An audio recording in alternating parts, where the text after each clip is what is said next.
Welcome to my YouTube channel if you are a new viewer, and welcome to my repeat viewers as well. My name is Omar Bailey, and today I will be discussing utilitarianism and how it came to be. Utilitarianism was developed by British philosophers John Stuart Mill and Jeremy Bentham. Utilitarianism emphasizes utility or consequences. Actions are judged based on whether they produce more positive than negative consequences. It offered a series of common sense solutions to moral dilemmas. It essentially boiled down to what action would result in the greatest good for society.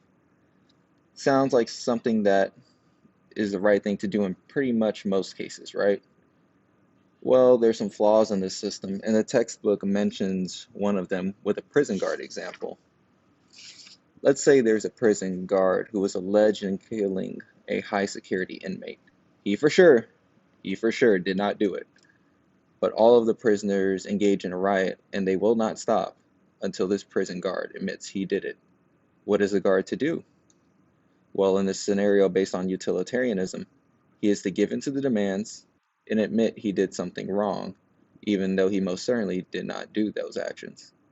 Essentially, this is coercion, which was mentioned in the first module, and it also trickles in a bit into the second chapter of the textbook. The final critique I'll address comes from one of the most famous philosophers, personally also one of my favorite, Immanuel Kant. Immanuel Kant and the people who followed his ideologies, known as Kantians, I hope I'm pronouncing that correctly, they followed this one famous quote by him. Just because something gives many people pleasure doesn't make it right. It's pretty straightforward. So even though this seems to be a common sense approach and it is directed towards the greater good of society, the system is severely flawed. Another hypothetical scenario is there's a burning building with a baby and 10 old men inside. Who do you save if you can only save one or the other options?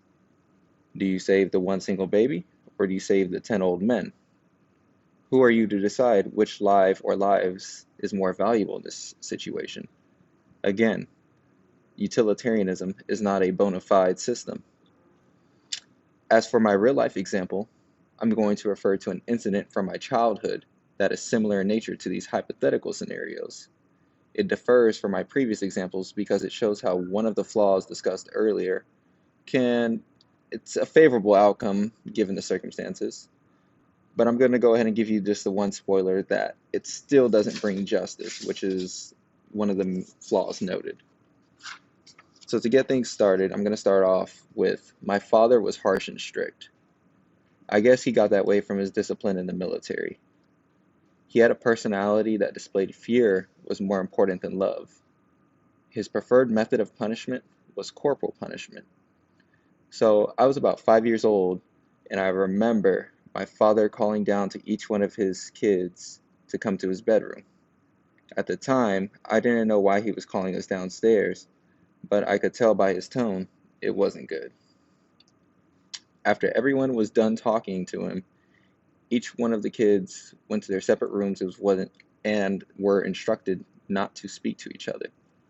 It was finally my turn to go, and I had a sense of anxiety and confusion. My dad got straight to the point. He asked me, did I go through his stuff and start opening things that didn't belong to me in his closet? If you lie, I'm going to whoop all of you since no one wants to admit to it. I was shook.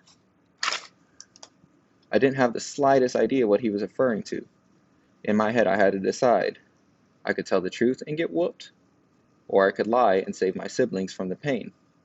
Either way, I was getting whooped. So I decided to say I did it, not knowing I was in store for a good old-fashioned butt whooping that I would come to remember well into adulthood. In conclusion, utilitarianism was a major stepping stone not only in communicating and persuasion, but also for social justice.